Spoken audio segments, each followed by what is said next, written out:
જે રોબ હતો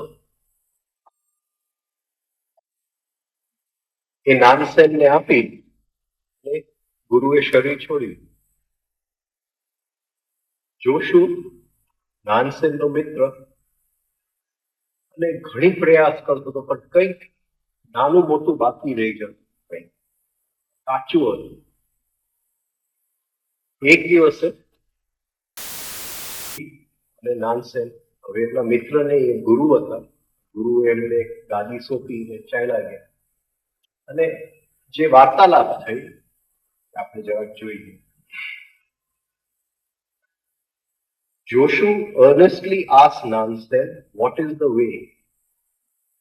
જોશુ હવે નાનસેનને પૂછે છે કે વોટ ઇઝ ધ વે, માર્ગ શું છે. હવે વે જ્યારે આપણે સમજીએ, આપણે એને માર્ગ સમજીએ, રસ્તો સમજીએ, પણ એ જ્યારે પૂછતો હશે ત્યારે એને પૂછ્યું હશે તાઓ, એમને પૂછ્યું હશે તાઓ. અને તાઓ એટલે એવો માર્ગ જે પોતાનો જ રસ્તો ઉઘાડતું જાય. એવો માર્ગ નથી કે આપણે એની ઉપર ચાલી શકીએ.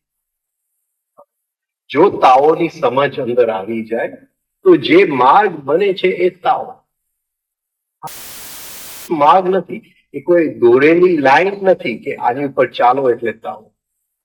એટલે એમને પૂછ્યું હશે, ઇંગ્લિશ ટ્રાન્સલેશનમાં તો છે વોટ ઇઝ ધ વે, પણ જરૂર પૂછ્યું હશે કે તાઓ શું છે. હવે જ્યારે આ પૂછેલું ત્યારે એમની ઉંમર 60 વર્ષની હતી. 40 વર્ષની સાધના પછી આ પ્રશ્ન પૂછે. એટલે આપણે એ આખી હિસ્ટ્રી એમની સમજવી પડે કે વોટ ઇઝ ધ તાઓ. આવો જ પ્રશ્ન કેટલી વાર પૂછાઈ ગયો હશે, આ વખતે કંઈક નવું હતું. નાનસેન answer, "The ordinary mind is the way." જે રોજનું જીવન છે એ જ તાઓ છે. જે રોજના જીવનના સંબંધો છે એ જ તાઓ છે. કઈ અધ્યાત્મની કોઈ પણ અનુભૂતિ એ તાઓ નથી. ચક્રની કોઈ પણ અનુભૂતિ, ગુરુના દર્શન થાય એ તાઓ નથી. ભૂભુવ સ્વઃ સ્વપ્ન સૃષ્ટિ જે બધી આપણે વાત કરી રહ્યા હતા એ તાઓ નથી. કે છે ધી ઓર્ડિનરી માઇન્ડ ઇઝ તાઓ. જે રોજનું જીવન છે એ છે તાઓ, ઇઝ ધ વે. તો માર્ગ શું છે? રોજનું જીવન. અને સવારે એ માર્ગ આપણે નક્કી નથી કરી શકતા કે આપણું જીવન કેવું છે. એ જેમ ખુલતું જાય એમ રોજના જીવનમાં તાઓનું ભૂત એની મેળે ખેલતું જાય. આવી રીતનું કંઈક જો જીવન બને. હવે જોશુ ફરીથી પૂછે છે, "Should I direct myself to it or not?" આપણે ક્યાંય જવું હોય, દિલ્હી ગાડીમાં જતા હોય તો ડાયરેક્શન બોર્ડ છે રસ્તાની અંદર. આ બાજુ દિલ્હી, આ બાજુ આગ્રા, આ બાજુ અહીંયા હરિયાણા એટસેટ્રા. તો એ પૂછે છે કે એ હું મારી જાતને વાળું કઈ તરફ? જ્યાં માર્ગ જાય છે. જો માર્ગ ચોખ્ખો હોય, જો માર્ગ નક્કી હોય કે આ તરફ જ દિલ્હી છે, તો એ રસ્તા ઉપર ચાલવામાં શું વાંધો? Should I direct myself to it or not? એ માર્ગ ઉપર હું ચાલું કે નહીં? If you try to turn toward it, you go against it. જો એ માર્ગ ઉપર તું ચાલવા જાય તો તું ઊંધી દિશામાં ચાલતો, જે તારો લક્ષ્ય છે એનાથી વિરુદ્ધ દિશામાં ચાલવા માંડે.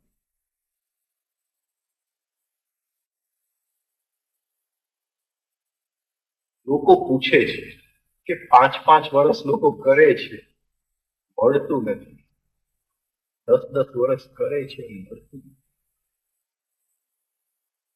પણ એ માર્ગ ઉપર ચાલવા જાય છે, માર્ગ ઉપર કંઈક પકડવા જાય, જેવું પકડવા જાય છે એ ભલે રિફાઇનિંગ કરે છે, ઊંધી દિશામાં ચાલી. If you direct yourself towards it, you go against it. એ દિશામાં જો તું ચાલવા જાય તો તું વિરુદ્ધ દિશામાં ચાલી રહ્યો. એને પકડી ન શકે. એ માર્ગને જો પકડવા ગયા તો ગડબડ થાય. એટલે હરેક દિવસ એક્સરસાઇઝ નું નવું છે. જો આજે આપણને ખ્યાલ આવી ગયું, હા, કે ગઈકાલે મેં કરેલું અને પરમ દિવસ મેં કરેલું અને 5 વર્ષ પહેલા મેં કરેલું, તો પતી ગયું. માર્ગથી વિરુદ્ધ ચાલવા માંડ્યું. Joshua, if I do not try to turn toward it, how can I know that it is the way? જો એ દિશામાં હું ન ચાલું અને એ દિશામાં મારી આંખને ન મૂકું તો મને ખબર કેમ પડે કે માર્ગ કયો છે, તાવો ક્યાં છે? કેમ ખબર પડે? તમે કહો છો કે જો ચાલુ તો વિરુદ્ધ દિશામાં, ખબર કેમ પડે કે આ તાવો છે? Nansen answered, the way does not belong to knowing or not knowing. આ માર્ગ છે કે નથી, હા, એ જાણવામાં ની જોડે તાવોને કોઈ મતલબ નથી. આ માર્ગ છે કે નથી એ જાણવામાં કઈ તાવોને મતલબ નથી. ફૂલ ખીલે છે, એ જે ખીલે છે એ તાવો. એવી જ રીતે અંદરથી આપણું જો ઇસેન્શિયલ નેચર, આપણું મૂળભૂત સ્વભાવ ફૂલની જેમ જો ખીલી જાય તો તાવો. જે માર્ગ અપનાવ્યો એ તાવો. પણ હા, હું જાણી લઉં, સ્ટડી કરી લઉં, હવે આ માર્ગે હું ચાલવા માંગુ તો એની સાથે બધી મારી મેમરી સાથે આવે. હવે એ મેમરીમાંથી મુક્ત થવા માટે તો હું ચાલું છું. The way does not belong to knowing or not knowing. એ જાણવું ન જાણવું ની જોડે માર્ગને કઈ સંબંધ નથી, તાવોને કઈ સંબંધ નથી. Knowing is delusion. Knowing is delusion. Delusion એટલે એક સ્વપ્ન, એક ભ્રાંતિ. હા, હું જાણું છું એ એક ભ્રાંતિ છે. આજ સુધી કોઈ જાણી નથી થઈ. હું જાણું છું એ એક ભ્રાંતિ છે. મને ખબર છે કે હું શું કરું છું, ક્યાં જવાનું છે મને ખબર છે. જાણવું એ એક ભ્રાંતિ છે. જો જાણી ગયા તો ભ્રાંતિ દર્શન. પતંજલિ કહે છે not knowing is blank consciousness. પણ ન જાણવું એ ખોટું છે. એ તો એક ખાલી પણ છે. કારણ કે આજે તાવડિયાજી વોઇડ ની વાત કરે છે. ન જાણવું એ બ્લેન્ક કોન્શિયસનેસ છે. એ પણ સાચું નથી, કંઈક વચ્ચે માર્ગ છે. When you have really way, જે દિવસ સાચો તાવોનો માર્ગ એ પહોંચી જાય,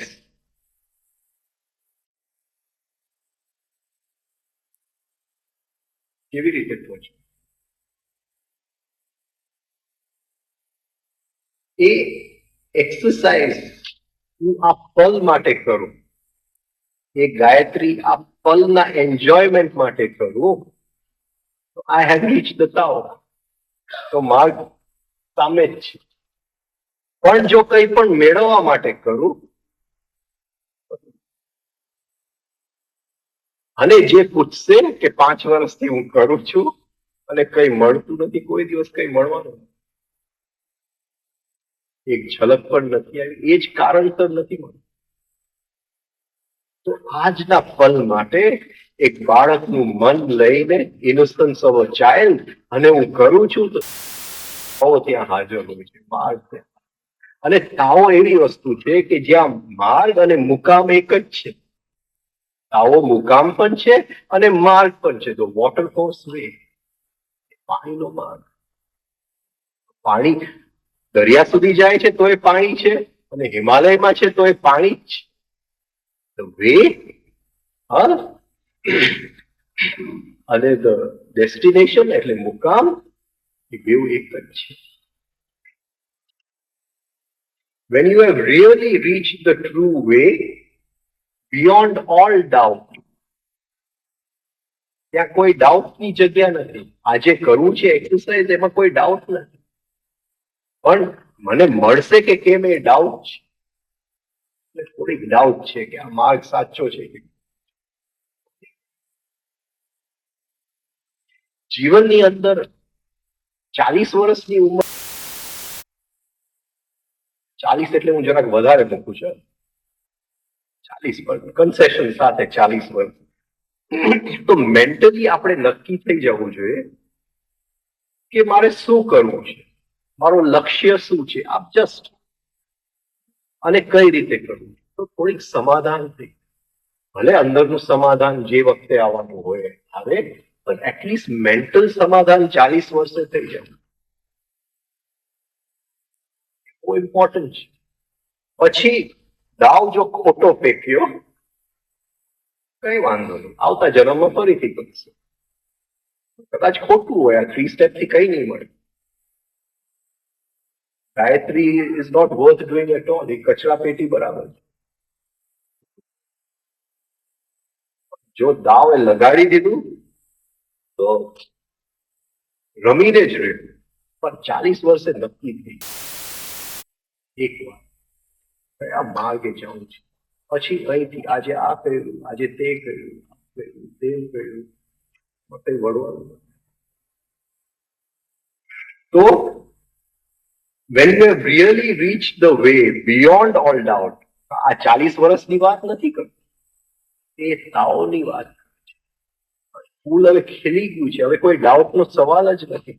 બિયોન્ડ ઓલ ડાઉટ, ડાઉટ આવી જ નથી, કારણ કે એ જ અનુભૂતિ પોતાની છે. એ જગ્યાએ પહોંચી ગયો છે કે જ્યાં બધા ડાઉટ એ પચાવી લે છે. You will find it as vast and boundless as outer space. એક શૂન્ય છે તો એની પણ એ બાઉન્ડ્રી છે. એક આ કે છે કે ઇટ ઇઝ બાઉન્ડ્રી લેસ, એ શૂન્ય પણ નથી અને ત્યાં કઈ નથી, vast empty space. How can it be talked about on a level of right or wrong? Right and wrong એટલે બે પોલેરિટી, સુખ અને દુઃખ. જીવનની અંદર બધું ડ્યુઆલિટી. તો કંઈક ભરેલું છે તો કંઈક વોઇડ છે. હા, એ બે શબ્દ જે વાપરે છે, blank consciousness. Not knowing is a blank consciousness, knowing is a delusion. ન જાણવું એ ખાલીપણું છે, જાણવું એક ભ્રાંતિ છે. પણ એ કહે છે એની ફાર વાસ્ટ એમ્પ્ટી સ્પેસ, ત્યાં કઈ નથી. તો આ વસ્તુની વાત બે ડ્યુઆલિટીની વચ્ચે ન, બે પોલ્સની વચ્ચે ન, દ્વૈતમાં ન થઈ, એ આવી કઈ વાત કરે છે. જેવું આ સાંભળી લે છે 60 વર્ષે, જોશ એમ કહેવાય છે કે નાનસેન એને સોંપી દે છે રોગ, અને 60 વર્ષ સુધી એટલા બીજા લોકોની એન્લાઇટનમેન્ટના માર્ગે પહોંચાય છે. 120 વર્ષની ઉંમરે એ છોડી, અદભુત ઝેન યોગીની વાત છે. અને પછી થોડા લીટી લખે છે, ત્યાર પછી એન્લાઇટનમેન્ટ પછી હું વધારે શોધવા ગયો તો વધારે દૂર જાતું ગયું, વધારે શોધવા ગયો તો વધારે દૂર જાતું. તમે જો એનો શિકાર કરશો તો કોઈ દિવસ પામશો નહીં, કોઈ દિવસ મળશે નહીં. એક જ વાત છે કે એની જોડે એક થઈ જાય,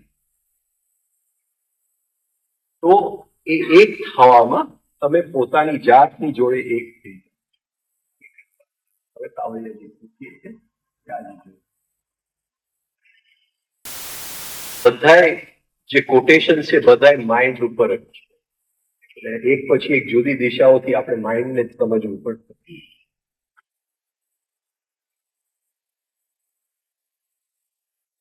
Manifestation is mind, and so is voidness too. Enlightenment is mind, and so is blindness too. એને એનલાઇટનમેન્ટ અને બ્લાઇન્ડનેસ બે પોલ્સ કરી નાખ્યા.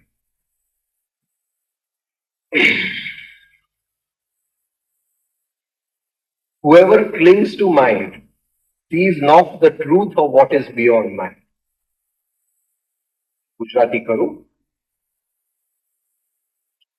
જે વ્યક્ત છે એ પણ મન છે, અને જે ખાલી છે, વોઇડ છે, એ પણ મન છે. એનલાઇટનમેન્ટ પણ મન છે, પણ મન છે. એ મનને જો કોઈ પકડવા જશે તો કોઈ દિવસ જોઈ નહીં શકે કે એ મનની પાર જે સત્ય છે. એ ધર્મને કોઈ જો કરવા જશે, પ્રેક્ટિસ કરવા જશે, whoever strives to practice dharma finds not the truth beyond practice. તો એ જે પ્રેક્ટિસ કરી રહ્યો છે, એ જે વિધિ કરી રહ્યો છે, એની પાર જે સત્ય છે, જ્યાં પ્રેક્ટિસ નથી એનું અનુભૂતિ નહીં થાય. To know what is beyond both mind and practice, to know what is beyond મન અને પ્રેક્ટિસની પાર જો જાણવું હોય, one should cut cleanly through the roots of the mind. જે મનના મૂળિયા છે એને કાપી નાખવા છે. મનના મૂળિયા ક્યાં છે? And stare naked. અને naked એટલે stare naked. એક naked એટલે એક કપડા વગરની દ્રષ્ટિ. Stare naked. One should thus break away from all distinction and remain at ease. Distinction. હા, વિશેષતા, ભેદભાવ. એટલે બધી ભેદભાવથી પાર થઈ અને રિલેક્સેશનમાં ચાલ્યો જાઓ તો એ વસ્તુ તમને મળશે. હવે આ રિલેક્સેશન ક્યારે કરવાનું? વ્યક્ત છે એ મન છે, વોઇડનેસ છે એ પણ મન છે.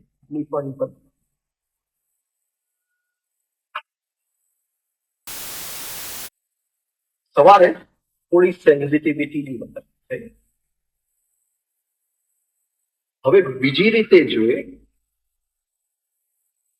તો પ્રેઝન્ટ મોમેન્ટની સેન્સિટિવિટી આપણે લઈએ, not as a mathematical concept. 47 વર્ષ થયા તો એની હું સેન્સિટિવિટી લઈ શકું છું કે કેમ? એ જ વસ્તુ જે સવારે વાત કરી. કારણ કે એના સિવાય આ ખબર નહીં પડે. આ પ્રેઝન્ટ મોમેન્ટની જો સેન્સિટિવિટી નહીં આવે તો આ વસ્તુની ખબર નહીં પડે. કારણ કે બધી જે પોલ્સ છે, પોલ્સ ને શું કહેવું, બે છેડાઓની વચ્ચનો માર્ગ જે છે એ પ્રેઝન્ટ મોમેન્ટ છે. પકડાય છે. હું શું કહેવા માંગુ છું? સમયની સેન્સિટિવિટી. હવે જો સમયની સેન્સિટિવિટી થોડું આપણે લેતા શીખીએ કે આ કેમ બધું ટ્રાન્સફોર્મ થઈ રહ્યું છે, આ કેમ બધું બદલાતું રહે છે. આજે જે મિત્ર હતા એ કેમ કાલે દૂર થઈ જાય. આજે છોકરા છે અહીંયા છે તો એ કેમ કાલે એનાથી છૂટું થવાનું છે. તો જે બદલાય છે એ ઓલવેઝ કંઈક જૂનું જાય છે અને કંઈક નવું આવે છે. એ વચ્ચેની સંધિ ક્યાંક હોય છે. આપણે પકડવાની કોશિશ કરીએ કે જો હું સમયની સેન્સિટિવિટી લેવા જાઉં તો મને ખ્યાલ આવશે કે સમય એક લકીર નથી, એ પાસ્ટ થી ફ્યુચર ચાલતું નથી, પણ સમયના ધબકારા છે, જેમ મારા પલ્સના ધબકારા છે. અને આ ધબકારા આવે છે અને ક્યાંક આવે છે અને પાછા સમી જાય. એ ક્યાંથી આવે છે અને ક્યાંથી. બીજી રીત જોઈએ કે જે બધું બદલાય છે એની ઉપર હું ધ્યાન ધરી શકું છું કે કેમ?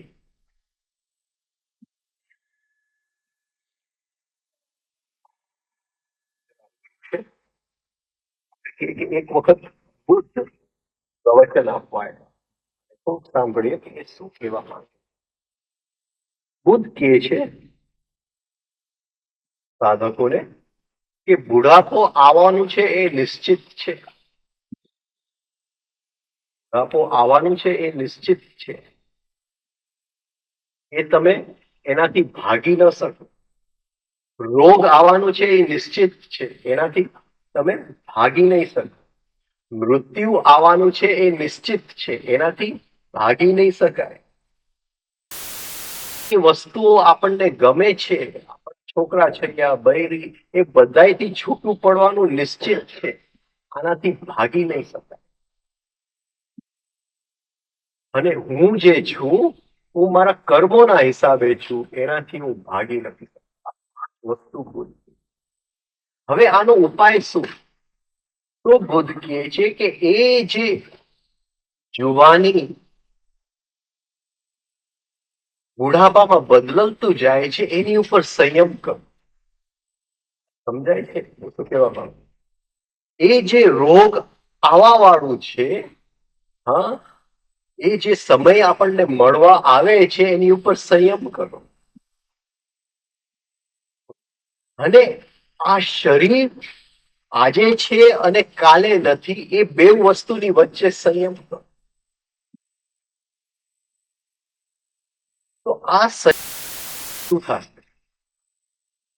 આ બેવની વચ્ચે, કારણ કે એ જુવાની અને બુઢાપો આ બે પોલ્સ છે, બે દ્વૈત છે, જીવનની હકીકતો છે.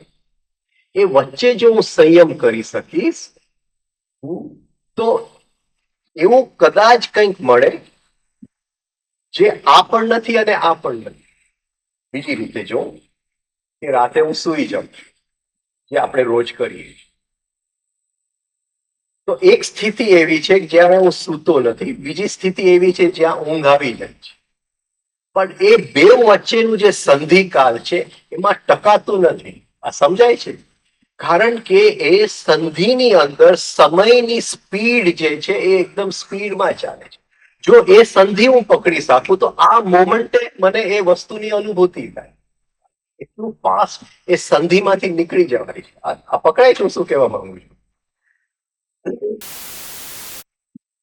આ બાજુ હું જાગું છું, આ બાજુ હું સ્વપ્ન સૃષ્ટિમાં પહોંચું છું, પણ એ બેવની વચ્ચે કંઈક સ્વિચ ઓફ એન્ડ ઓન થઈ જાય છે. એવી જ રીતે બુદ્ધ કહે છે કે યુવાનીમાંથી બુઢાપામાં કંઈક સ્વિચ ઓન એન્ડ ઓફ થઈ જાય, ત્યાં તમે સંયમ કરો.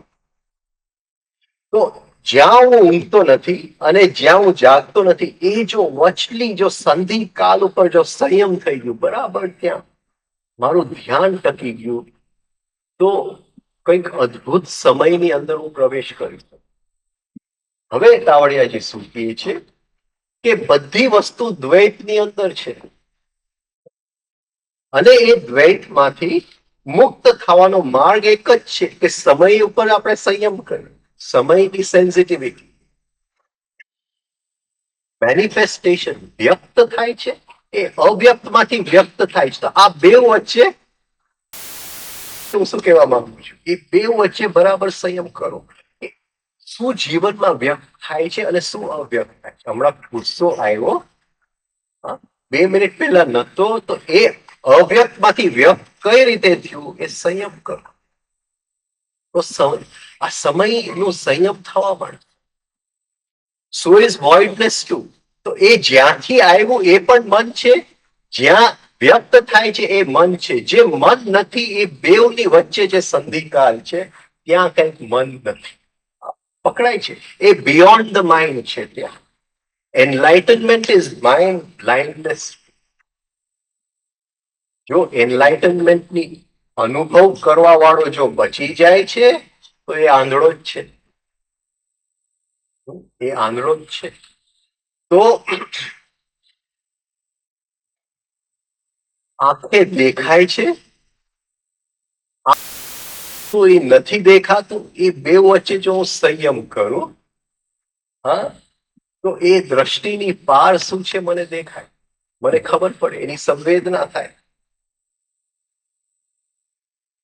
Whoever clings to mind sees not the truth of what is beyond mind.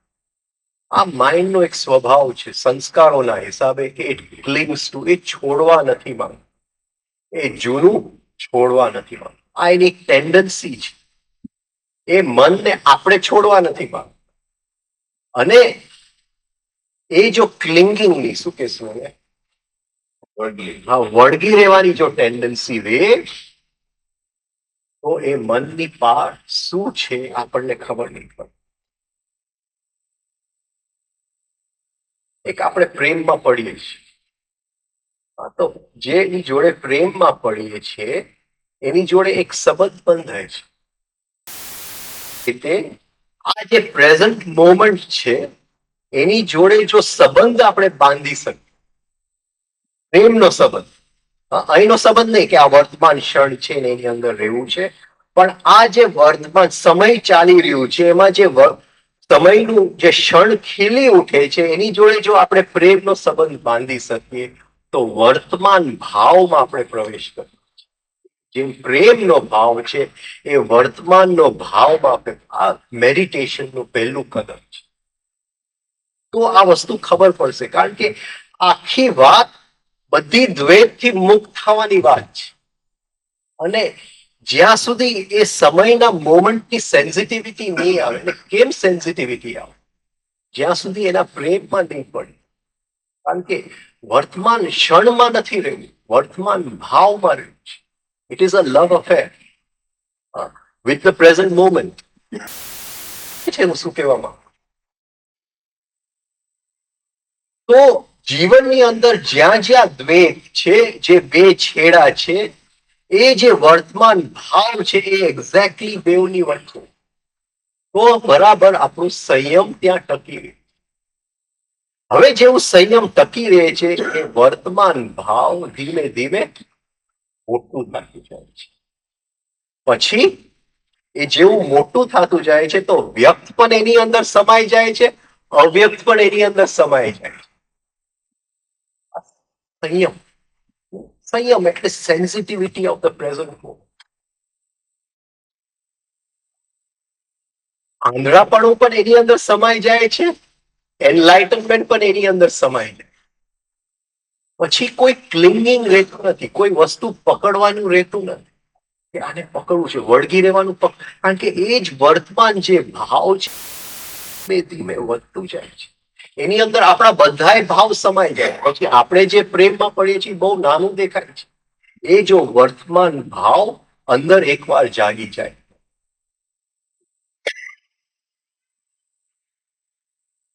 whoever strives to practice dharma finds not the truth of beyond practice.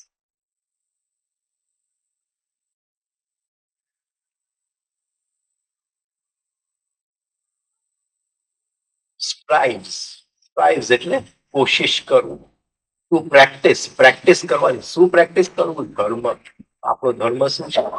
રોજ સવારે કોન્શિયસ સ્લીપ કરવું, રોજ સવારે ઓમકાર કરવું, 3 સ્ટેપ 24 કલાક કરવું, અને પછી દિવસમાં કોઈક સામે મળે તો એને 2 થપાટ મારી દે.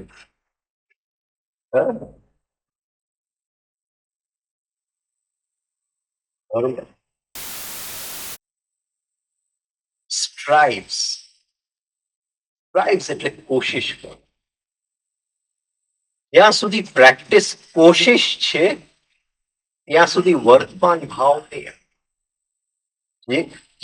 જે દિવસે પ્રેક્ટિસ રિલેક્સેશન થઈ જશે ઓટોમેટિકલી વર્તમાન ભાવમાં સમાવવામાં સમજાય છે. Those who strive to practice, whoever strives to practice dharma, એ કોશિશ જ્યાં સુધી ચાલુ છે કે કરવું જ છે, મેળવવું જ છે. પણ જો એ કરવું નથી, પણ એ કરવામાં રિલેક્સેશન છે, એ કરવામાં એન્જોયમેન્ટ છે, એ કરવામાં તૃપ્તિ છે, તો એ જે પ્રેક્ટિસ છે એની પાર જે છે એ આપણને દેખાય. પતંજલિ કહે છે, પ્રયત્ન શૈખિલ્ય અનંત સમાપત્તિ. પ્રેક્ટિસ એવી રીતે કરો જ્યારે રીતે પ્રેક્ટિસ કરતા છે. તો ઝેન વાળાએ આ વસ્તુને જ લીધું છે, the law of least effort. અનંત શૈથિલ્ય નામ એટલે આપણું જે મન છે એ અનંતતામાં છે, એટલું રિલેક્સ છે, એ અનંતતામાં છે. પ્રેક્ટિસની પાર શું છે? હા, તો આપણે રોજ, કારણ કે આપણે 3-3 કલાક રોજ પ્રેક્ટિસ કરીએ છીએ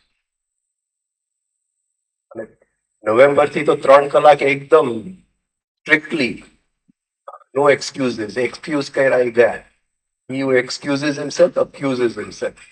બરાબર? એટલે નવેમ્બર થી તો સેજ પણ આપણે ઢીલ મૂકવાના નથી, પણ practice as a relaxation. The law of least effort. Law of least effort. આ ઝેન નું એક બેઝ, કંઈ પણ કરો એની અંદર એફર્ટ એટલું જ નાખો જેટલું જરૂરી છે. આજે સાયન્સ એને ટોનસ કહે છે. ટોનસ એટલે મસ્ક્યુલર સ્ટ્રેન્થ એટલી જ વાપરો જેટલી જરૂર છે. કારણ કે તમે જો એમનાથી વધારે જોર વાપરશો તો 100 રૂપિયા જે કમાવા ગયા 50 રૂપિયા મૂકીને આવો. વધારે એફર્ટ કરવાથી વધારે પૈસા નહીં મળે, એમ સાયન્સ. વધારે જોર કરવાથી વધારે પૈસા નથી મળતા, વધારે પ્રોફિટ નથી થતું. તો એ કહે છે કે હરેક કામ કરવામાં એક ઓપ્ટિમમ એફર્ટ છે, એ least effort. The law of least effort. એની અંદર શરીરના એક એક ગ્લેન્ડ રિધમમાં ચાલે છે. એની અંદર બ્લડ પ્રેશર નથી થતું, એની અંદર હાર્ટ બીટ બરાબર રિધમમાં ચાલે, એની અંદર અંદરની સ્થિતિ અનંત સમાપત્તિ, અનંતતામાં પડ્યું એટલું એ ડીપ રિલેક્સેશન હોય છે. લો ઓફ લીસ્ટ વેસ્ટની અંદર એની ઉપર સખત કામ કરી રહ્યા છે. તો એ કહે છે whoever strives to practice dharma finds not the truth of beyond practice. જે સત્ય છે એ પ્રેક્ટિસમાં નથી. પતંજલિ કહે છે કે જે પાણી આવવાનું છે એ તો એની મેળે આવવાનું છે. આપણે તો ખાલી રસ્તાનો માર્ગ માંથી અડચણો કાઢી, બાકી ખેતરની અંદર તો પાણી વળાઈ ગયું છે. ક્યારનું ભગવાને વાળી દીધું છે, ખાલી થોડા અડચણ છે એ સાફ કરીએ છીએ.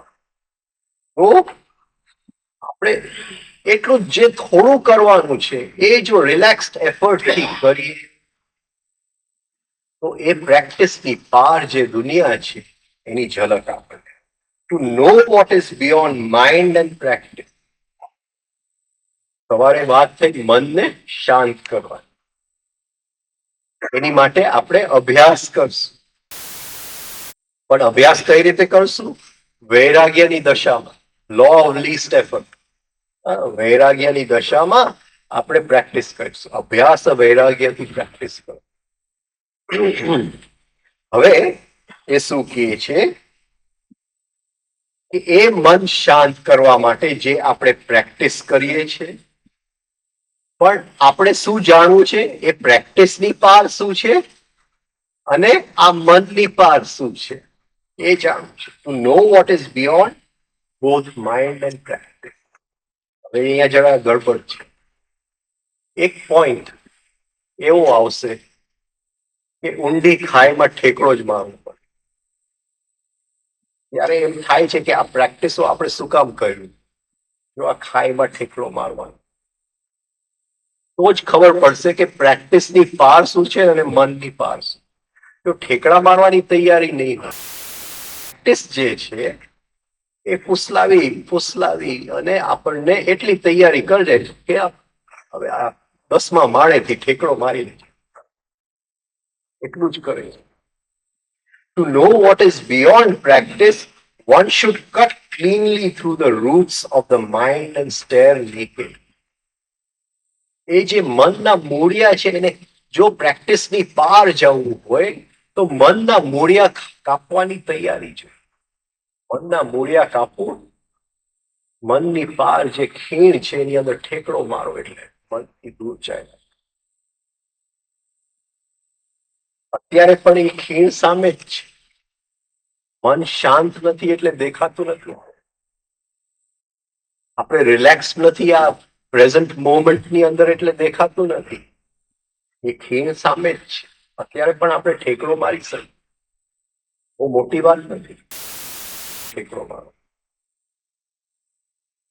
અને ઘણા ગુરુઓ ડાયરેક્ટલી ઠેકડા મરાવે જ છે, પણ એમાં થોડી ઇમ્બેલેન્સીસ જો આપણે તૈયાર ન હોય તો ઇમ્બેલેન્સીસની થોડી શક્યતા. એટલે તાવડિયાજી કહે છે કે ભાઈ 24 કલાક 3 સ્ટેપ રિધમિક બ્રીધિંગ બેસાડું. ઠેકડો મારવો એમને ખબર છે, પણ ત્યાં આપણો અંદરનો ગુરુ આવી હાથ પકડીને સાથે ઠેકડો મારે. આપણને ખ્યાલ નથી આવતો કે આપણે ઠેકડો માર્યો. મનની વાત ટુ કટ ક્લીનલી, મનના મૂળિયા, એ સંસ્કાર એટલે મનના સંસ્કારને ટોટલ કટ કરવું પડે. આ વાત આપણે થઈ ગઈ છે માસ્ટર ફાઇલ્સ ને કેમ કટ કરો. આજે પણ ફરીથી વાત થઈ. One should thus break away from all distinction and remain at ease. Remain at ease, relaxed. અને જો રિલેક્સ રહેશો તો ભેદ એની જોડે બ્રેક અવે કરવાની જરૂર જ નથી. બ્રેક અવે કરવા જશો તો કંઈક બીજું ઊભું કરશે. તો ભેદભાવથી છૂટવું નથી. રિલેક્સેશનની અંદર ભેદભાવ એની મેળે છૂટી જાય છે. જે મૂળભૂત સ્વભાવ છે એ પ્રેક્ટિસની પાર છે, એ મનની પણ પાર છે. પણ એ મૂળભૂત સ્વભાવ કોઈક જગ્યાએ ક્યાંય કોઈક કલ્પની અંદર મનને મળી ગયું, મનની સાથેનો ભેટો થઈ ગયો એનો, અને આ બધી જે આપણે ગડબડમાં ફસાણ ત્યારથી ઊભું થયું. હવે એ જો મૂળભૂત સ્વભાવ આપણને જાણવું હોય તો એક ગ્રાસ્પિંગ જ છે. એમાં કોઈ લોજિક કામમાં નહીં આવે, પણ કામમાં નહીં. એ બધું છોડી જેટલું મન કરે છે, મનની જેટલી એક્ટિવિટીઝ છે, વિચારો હોય કે ભાવ હોય, એ બધું છોડી અને એ જસ્ટ પકડી લેવાનું જ છે. ખ્યાલ આવે છે શું કહેવાનું? એક અંદરની ઇન્ટ્યુટિવ કેપેસિટી, એ જો જાગી ગયું તો આ શક્ય બની શકે છે. Master Gaetan once said to a monk, Taichu made 100 carts. If he took off both wheels and removed the axle, what would he make clear about the cart?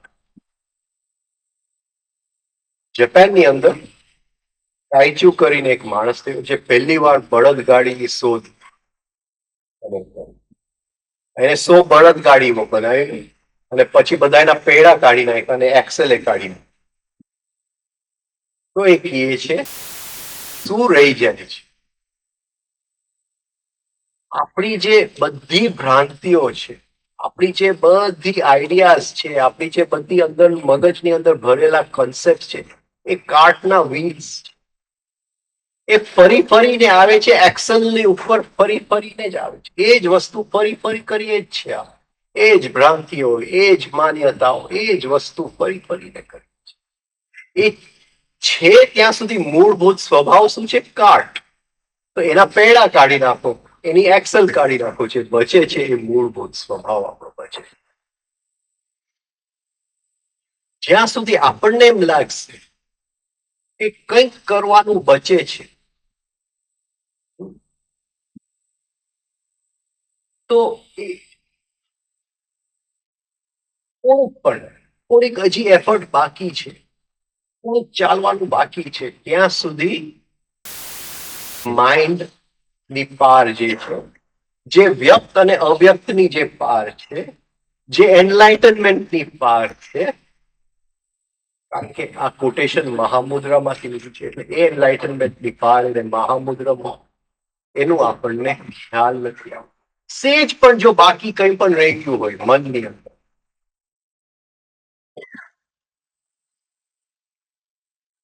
હવે બુદ્ધિઝમની અંદર આ જે મૂળભૂત સ્વભાવ, આ જે એમ્પ્ટી સ્પેસ, એની માટે 2 સ્કૂલ્સ છે કે કેમ જાઉં આ મનની પાર, જે આપણો મૂળભૂત સ્વભાવ છે, તો કેમ જાઉં ત્યાં? તો એ 2 સ્કૂલ્સના નામ હતા મહાયાન અને હિનાયન. હિનાયને કોશિશ કર્યું કે ધીમે ધીમે એક એક પગલું, જેમ આપણે કરીએ છીએ 3 સ્ટેપ રિધમિક બ્રીથિંગ કરતા કરતા જાઓ. મહાયાને ઠેકડો મારી એની અંદર.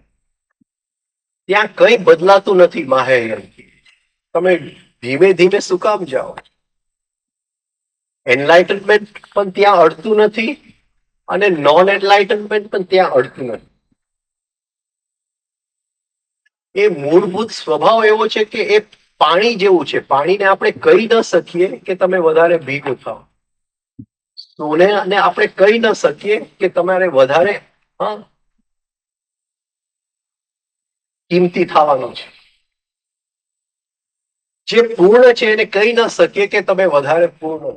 એ જે છે એ બધી જે દ્વૈત છે એની પારની કાવડિયાજી વાત કરે. હવે એક ઘર બનેલું છે અને એ ઘર લાકડાઓથી બનેલું અને એ ઘર એક ખેતરની અંદર પડ્યું. એ ઘર છે આપણી મન અને એની માન્યતાઓ. એ ખેતર છે આપણો મૂળભૂત સ્વભાવ જે એની પાર છે. આપણે નક્કી કરવાનું છે કે એટલે એક એક લાકડું આપણે ખસેડી અને એ મૂળભૂત સ્વભાવના દર્શન કરવા છે કે અહીંથી આપણે જોઈ લેવું છે કે ઘર પણ છે અને મૂળભૂત સ્વભાવ પણ. એ બે વસ્તુ શક્ય છે. એ આપણે નક્કી કરવાનું છે.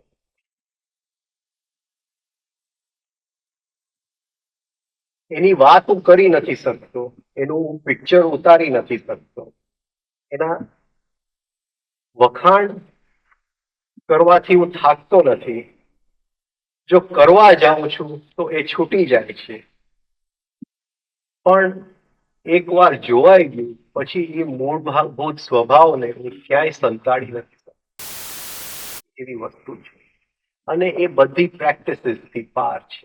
છતાંય એને ત્યાં પહોંચવા માટે આપણે પ્રેક્ટિસની જરૂર છે. The only guarantee is practice. Practice છોડતા નહીં. આજે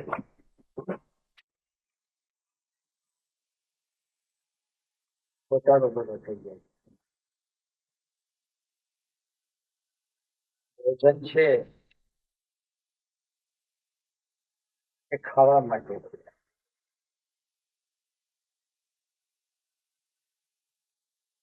ભોજનની ચર્ચા ન થાય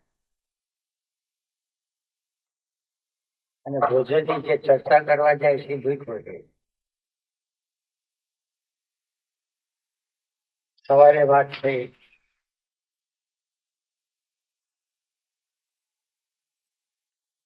માસ્ટર કી તો મળી ગઈ એનર્જી ઓફ સેન્સિટિવિટી. એ વાત જેવી સંભળાય તે સેન્સીસ છે, ઇન્દ્રિયો છે, કામે લાગી જવી જોઈએ. આંખ જોવાનું કામ કરવા માંડે, કાન સાંભળવાનું કરે, જીભ ખાવાનું કરે, રસ લેવાનું કરે, 5 જ્ઞાનેન્દ્રિય આપી. પણ એનર્જી ઓફ સેન્સિટિવિટી ની ચર્ચા કરવા ગયો, વિચાર કરવા ગયો એટલે તાવો ભૂલી ગયો, રસ્તો ચૂકાઈ ગયો. સાહેબ જેને ડ્રિફ્ટિંગ કે આપણે સાદી ભાષાએ વિચારે ચડી ગયો એ રસ્તો ચૂકી ગયો.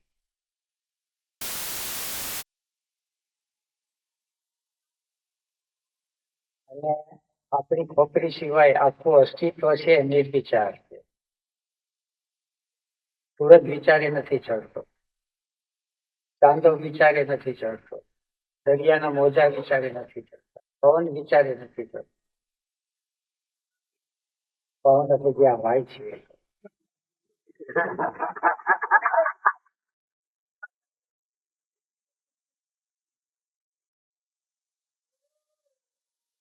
ઝાડ પાન વિચારે નથી ચડતા, ધરતી વિચારે નથી ચડતી, કીડી મકોડા વિચારે નથી ચડતા.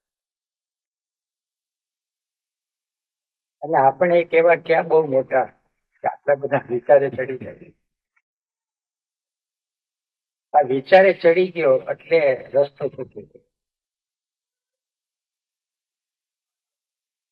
અને એના વિના છૂટકોય નથી. એ માટે આ કહેવા માટે વિચારનો સહારો લેવો પડે.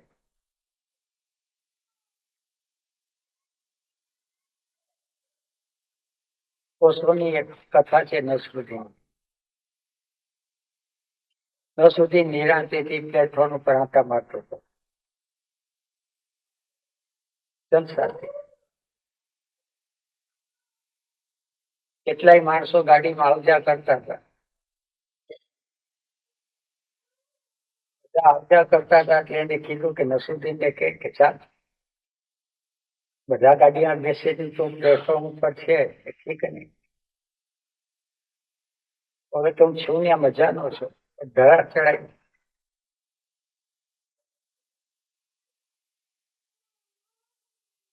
ગાડી 10-12 કલાક કામ આવ્યું કરી જાય. હવે આ કે જો મને ઉતરવાનું હતું તો ગાડીએ ચડાવ્યો છું કેટલો તો બરાબર.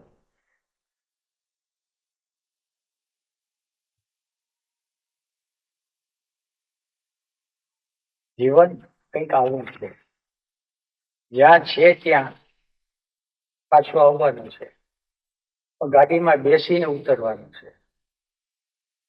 પણ આપણું લોજિકલ માઇન્ડ એમ છે કે કાં તો ચડવું નહીં ને ચડવું તો ઉતરવું નહીં. ત્યાં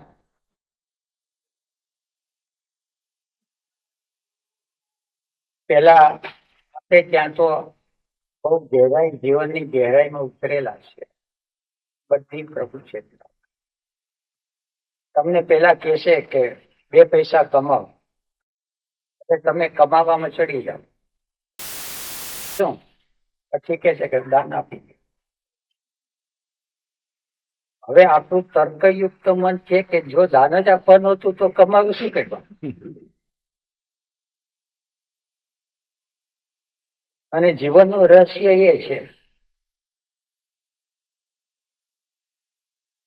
કે દાન એ જ આપી શકે છે કે જે કમાય છે. એટલે એક ભિખારી છે અને એક ભિક્ષુ છે. ભિખારી પાસે પૈસો નથી, ભિક્ષુ પાસે પૈસો નથી, પણ ભિખારી ભિક્ષુ નથી. ભિખારીમાં મજબૂરી છે, ભિક્ષુ છે એમાં શહેનશાહ છે.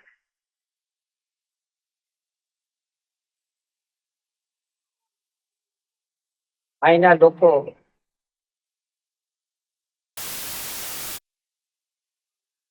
પેલા બાળક જન્મે એટલે ગુરુકુળમાં મૂકે, એને બ્રહ્મચર્ય અને ત્યાં બધી રીતે એને તૈયાર કરે, યોગ શાસ્ત્રમાં, દર્શન શાસ્ત્રમાં, વેદાંતમાં, બધું સૌની ભૂમિકા. પણ જેવું 25 વર્ષ થાય એટલે એને લગ્ન કરાવે. હવે આ બાજુ એને કે બ્રહ્મ સત્ય જગત મિથ્યા, અને બીજી બાજુ કે લગ્ન કરે. તો જગત મિથ્યા છે તો લગ્ન શું કરવા કરાવે? કરવાના જ છે.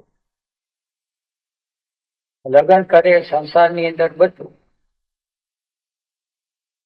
અને સંસારના ત્રિવિધ તાપ લાગે. પૈસો કમાવો સહેલો નથી, ઇન્દ્રિયના વિષય બહુ મફત માળા નથી મળતા.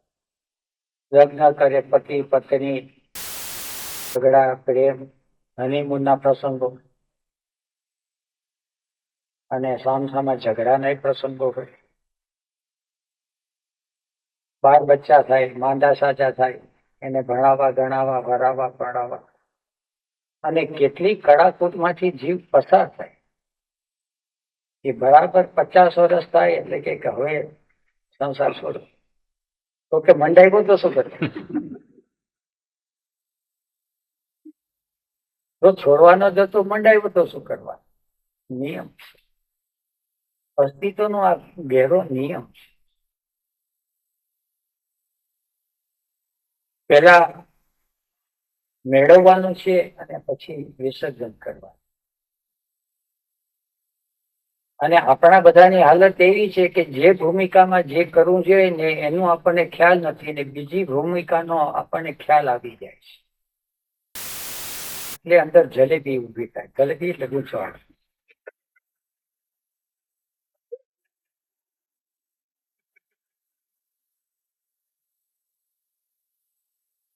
25 વર્ષનું લેવલ ઓફ બિંગ હોય એને લગ્ન કરવાનું કહેવાય. 50 વર્ષનું એને સંન્યાસ કહેવાય. 25 વર્ષ વાળો સંન્યાસ લેવા જાય તો 50 વર્ષે લગ્ન કરવા જાય નહીં.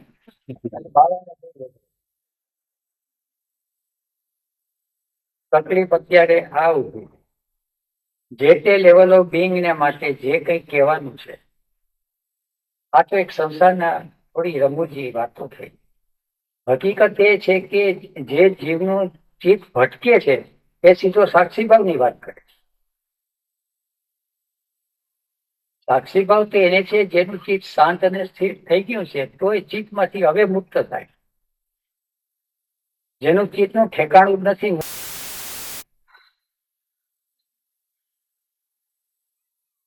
એટલે પેલા તો એને બધું જ્યાં કેઓટિક છે ને રિધમ અને બેલેન્સમાં આવવાનું કે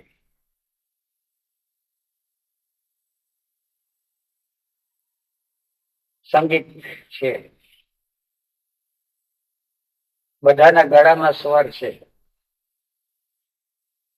પણ લગભગના ગળાના સ્વરમાંથી વિલાપ નીકળે છે, આલાપ નથી નીકળતો. બધા રાડું નાખે. રાડું પણ કોઈ રિષભમાં રાડું નાખતો, કોઈ નિષાદમાં, કોઈ પંચમમાં, પણ નાખે છે બધા રાડું. તો જે લોકો સરખી રીતે સંગીત તાની પ્રેક્ટિસ કરી બરાબર, યોગામાં પધન બરાબર ગળામાં સૂર બેસી જાય પછી તે એકાદ રાગ આપે, પછી રાઈટ આપે, બરાબર થઈ જાય પછી એને કે હવે તને ઠીક લાગે એવા તાન પલટા લે, પછી એ સ્વરને છૂટો મૂકી દે અને પછી એમાંથી જે નીકળે છે એ બધું દિવ્ય સંગીત.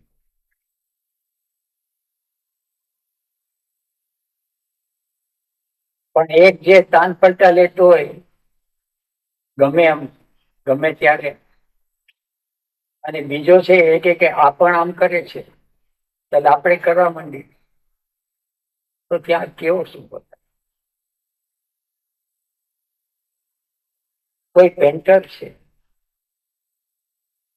એને એક્ઝેક્ટ પેલા પેઇન્ટિંગ કરે ફોટોગ્રાફી જેવું, એને રેખા પણ બરાબર એના કંટ્રોલમાં હોય, કલરનું કમ્પોઝિશન એનું બરાબર હોય, એ બધું બરાબર જ એને આવડી જાય પછી એને કહેવામાં આવે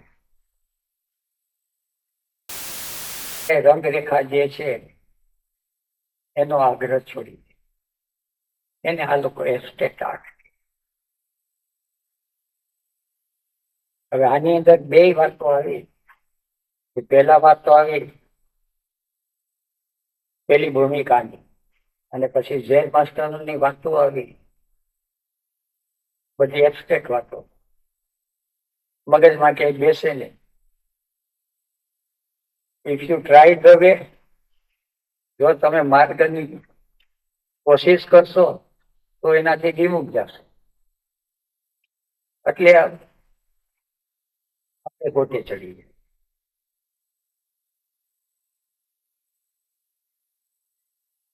અને આ ગોટો આજકાલનો છે એવું નથી, ગીતાના વખતથી ગોટો ચાલ્યો આવે છે. એમાં એવા ગોટાવાળા શ્લોક છે. અર્જુન પૂછે છે એટલે કૃષ્ણ કે જે કર્મમાં અકર્મ અને અકર્મમાં કર્મ કરે છે ને એ સાચો કર્મ કરવા વાળો છે.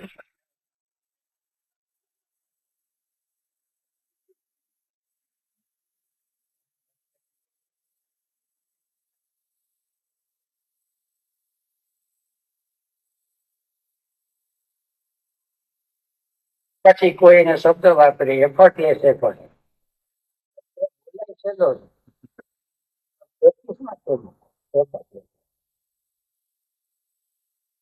એટલે બહુ આવી બધી વસ્તુ ન સમજાય.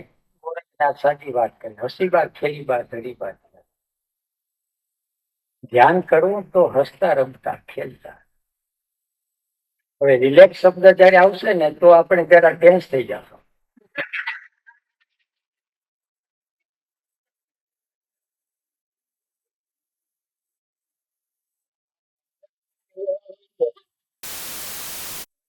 રિલેક્સ જ હોય.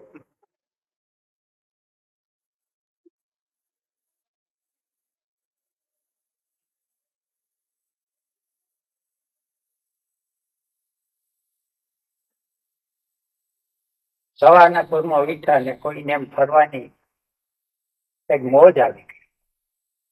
ઘણા જીવ હોય છે એને ફરવાની મોજ આવે છે. ઘણા જીવ હોય છે એને ગાવાની મોજ આવે છે. બાથરૂમમાં ગાતા હોય તો કોઈ પ્રેક્ટિસ ન હોય પણ મોજથી એકાદ લલકારી દે. કોઈ ફરવા લટાર મારવા નીકળ્યા. એવી જ રીતે જયારે 3 સ્ટેપ કે રિફાઇનિંગ કરીએ ને તો આ જીવમાં એક લટાર મારવા નીકળ્યા. કોઈ આમ સિરિયસનેસ નહીં કે મારે 10 ને 5 થઈ શકે હવે પકડવું જેવું નહીં. લટાર મારવા નીકળ્યા. લટાર મારવાનું ભૂલાઈ જાય તો 7 - 1 = 0.